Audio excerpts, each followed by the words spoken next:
ગુજરાત ન્યૂઝમાં ફરી આપનું સ્વાગત છે। કેશોદના કેવદરા ગામના પાટીએ ડોકા મેડી પાસે અવાવરૂ જગ્યામાં 2-3 દિવસ પહેલા કોઈ અજાણ્યા શખ્સોએ બળદને મારી નાખી પગ બાંધેલી હાલતમાં ફેંકી દીધેલ જોવા મળતા સમગ્ર વિસ્તારમાં ગૌ સેવા પ્રેમીઓ અને આમ જનતામાં રોષની લાગણી જન્મી છે।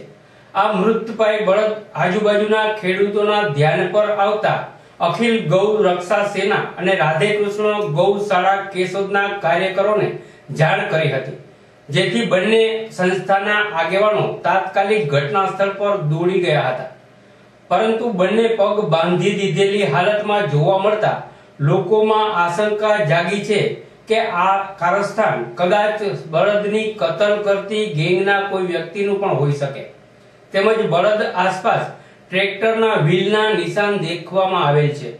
આ અંગે ગૌપ્રેમી અને આગેવાનોની એવી માંગણી છે કે આવા બનાવ બનતા અટકે તે માટે સુરક્ષા કર્મીઓનું રાત્રિ દરમિયાન આ વિસ્તારમાં સઘન પેટ્રોલિંગ કરવામાં આવે।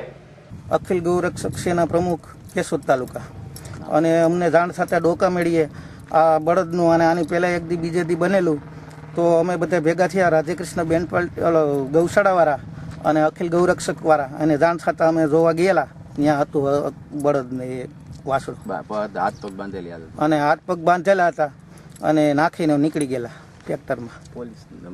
અને પોલીસને નમ્ર વિનંતી કે આવી પેટ્રોલિંગ જરીક 12 વાગ્યા પછીનું વધારે।